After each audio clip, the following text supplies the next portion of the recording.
ఓం మహాగణాధిపతయే నమః. ఓం గురుభ్యో నమః. ఓం శ్రీమాత్రే నమః. పరమేశ్వర స్వరూపమైనటువంటి జ్యోతిష, వాస్తు మరియు ఇతర అనేకమైనటువంటి శాస్త్రములను మనకు అందించినటువంటి మహర్షులకి నమస్కారం.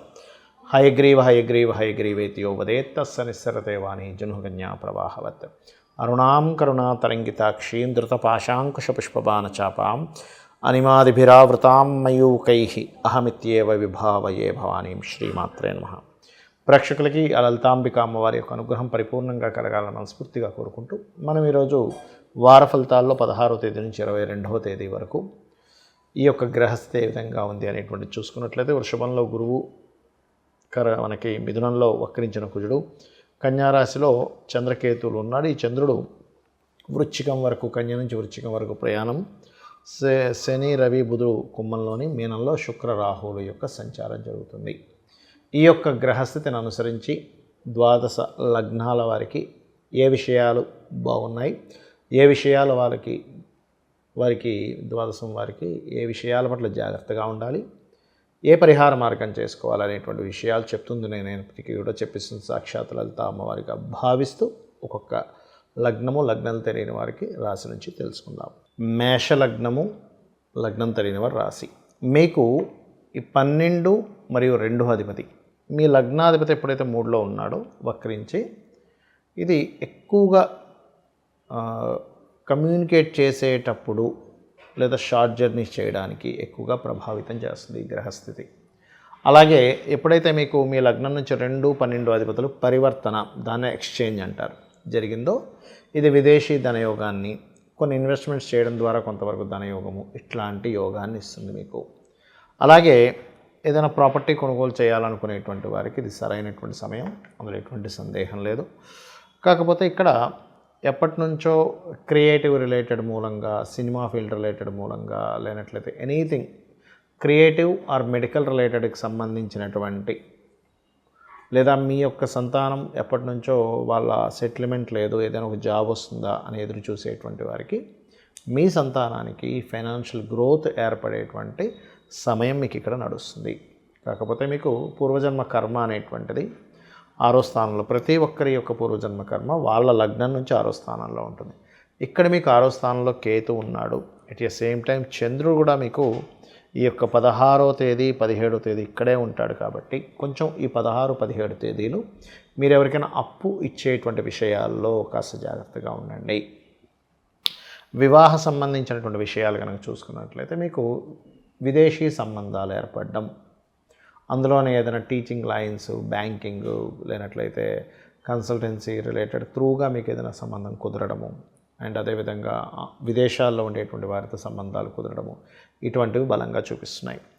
అలాగే మరొక విషయం ఏంటంటే, ఇక్కడ గమనించుకున్నట్లయితే ఈ అష్టమాధిపతి కుజుడు, లగ్న అష్టమాధిపతి 3వ స్థానంలో ఉన్నందుకు కొంచెం ఈ పూర్వీకుల ఆస్తులకి సంబంధించినటువంటి విషయంలో కొన్ని సడన్ నిర్ణయాలు తీసుకోవాల్సిన పరిస్థితి రావడము, చేస్తున్నటువంటి ఉద్యోగంలో మార్పులు, అదేవిధంగా ప్రమోషన్స్ యోగం కూడా ఉంది ఇక్కడ. ఎందుకంటే ఇక్కడ దశమాధిపతి లాభంలో ఉన్నాడు, రవి బుధులతో, బుధాదిత్య యోగంతో కలిసి ఉన్నాడు. కాబట్టి ప్రమోషన్స్ వస్తాయి, అందులో ఎటువంటి సందేహం లేదు.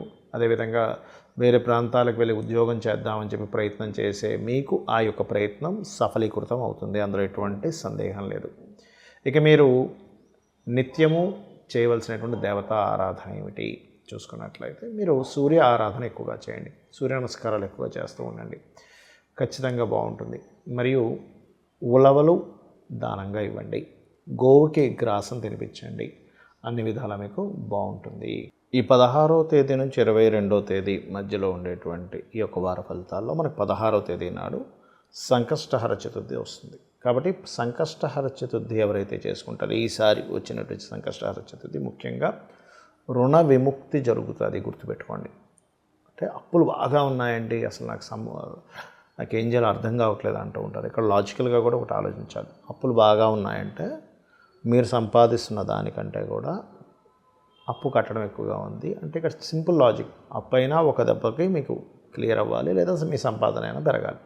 ఈ 2 తప్పితే మరొకటి లేదు. ఒక దెబ్బకి ఎప్పుడు క్లియర్ అవుతుంది, మీకు ఉన్నటువంటిది ఏదైనా ప్రాపర్టీయో, జ్యువెలరీయో, లేకపోతే ఎవరైనా మీకు సహాయం చేయడం ద్వారానో క్లియర్ అవుతుంది, లేదా ఇన్స్టాల్మెంట్స్ బేసిస్లో మీకు కడుతున్న అప్పుకి ఎక్కువ ఇబ్బంది కలగకుండా ఉండాలి అంటే మీకు ఇన్కమ్స్ పెరగాలి. దీనికి ఈ కష్టములు సంకష్ట హర చతుర్థి అంటే మీకుండేటువంటి వాటిని హరింపజేసేటువంటి శక్తి గణపతికి ఉంటుంది. ఎందుకు అంటే రవి ఆత్మకారకుడు, రవి నుంచి చంద్రుడు అష్టమంలో ఉన్నప్పుడు కలిగేటువంటి తిథిది.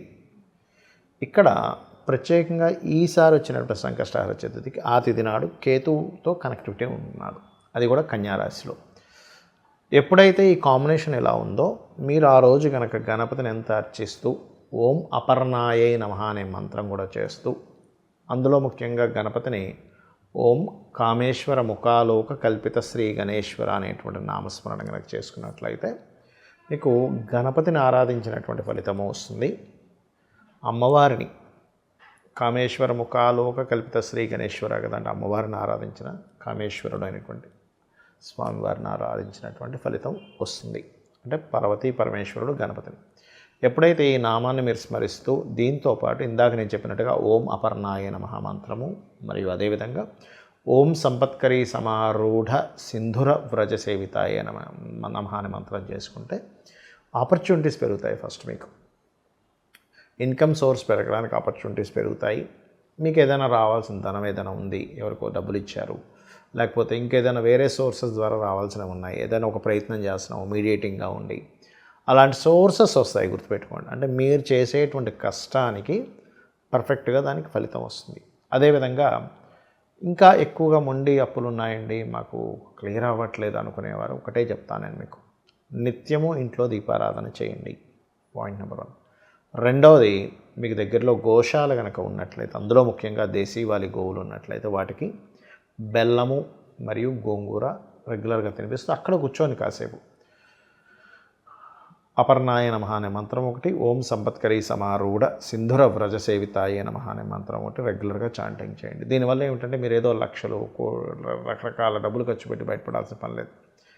కేవలం మీరు మీ యొక్క లైఫ్ని అనాలిసిస్ చేసుకుంటూ, లైఫ్ ఎట్లా ఉంది ఏంటనేటువంటి దాన్ని పొద్దునే నిద్ర లేచిన వెంటనే అనాలిసిస్ చేసుకుంటూ మీ ప్రయత్నాలు మీరు చేస్తూ దేవత మీద, ఆ యొక్క పరమాత్మ మీద మీరు నమ్మకాన్ని పెట్టుకుంటూ మీరు వెళ్తున్నట్లయితే 100% మీకు క్లియర్ అవుతుంది. ఇక్కడ సహజంగానే ఇప్పుడు కేతు ఇక్కడ ఉన్నాడు, ఈ మే దాటిన తర్వాత ఇక్కడికి వెళ్ళిపోతాడు. ఎప్పుడైతే మారుతాడో యూనివర్సల్గా కూడా చాలా మట్టుకు ఈ అప్పులకు సంబంధించిన ఇబ్బంది పడుతున్నటువంటి వారికి కొంత రిలీఫ్ అనేటువంటిది అక్కడ ఇస్తాడు, గుర్తుపెట్టుకోండి. అలాగే మరొక విషయం ఏంటంటే ఇక్కడ ఈ రాహుకేతువుల యొక్క ప్రభావం తగ్గాలంటే కూడా మీరు నిత్యము గణపతిని మరియు చండి పారాయణం లేదా గణపతి లేదా దుర్గా పారాయణం ఎక్కువగా చేస్తారు. ఓం దుమ్ దుర్గాయ నమః, ఓం గం గణాధిపతయే నమః అనే నామస్మరణ చేస్తూ ఉండండి. ఇక్కడ ఒకటే విషయం గుర్తుపెట్టుకోవాలి ఏంటంటే మీరు ఎక్కడా కూడా మీరు చేసేటువంటి పని ఆపకండి. చాలామంది చేసే మిస్టేక్ ఏంటంటే ప్రాబ్లమ్స్లో వెళ్ళిపోయినప్పుడు వాళ్ళు నిత్యము చేసేటువంటి జాబు లేకపోతే బిజినెస్ సడన్గా ఆపేస్తారు. ఒకటే చిన్న ఉదాహరణ, ఇప్పుడు ఒక టైర్ ఉంటుంది చూసారు, టైరో లేకపోతే కాయిన్ రౌండ్గా ఉండేటువంటి పదార్థం మీకు ఏదైతే ఉందో దాన్ని ఇలాగా వేసారనుకోండి, అది తిరుగుతున్నంతసేపు కింద పడిపోదు. ఎప్పుడైతే తిరగడం ఆగిపోతుందో అది కింద పడిపోతుంది. అంటే ఏమిటి, తిరుగుతున్నంతసేపు అది బ్యాలెన్స్డ్గానే ఉంటుంది. మనం కూడా నిత్యము కర్మ చేస్తూ ఉండాలి, అది కూడా భగవంతుడికి సమర్పిస్తూ చేస్తూ ఉండండి. 100% మీరు అప్పుల బాధల నుంచి బయటపడతారు ఈ సంకష్టహర చేసుకోవడం వల్ల. అయితే గరికతో స్వామివారిని గరికతో అర్చించండి. పాలతో మీరు పాలు లేకపోతే పాలు లేవనుకునేటువంటి వారి గంధపు నీటితో తర్పణం, ఒక చిన్న గణపతి ప్రతిమ ఉన్నా లేకపోతే ఒక పసుపు కొమ్ము పెట్టుకునైనా ఓం గం గణాధిపతయే నమః అనేటువంటి నామస్మరణ చేస్తూ చేయండి. 100% మీరు ఉన్నటువంటి ఇబ్బందుల నుంచి బయటపడడం జరుగుతుంది.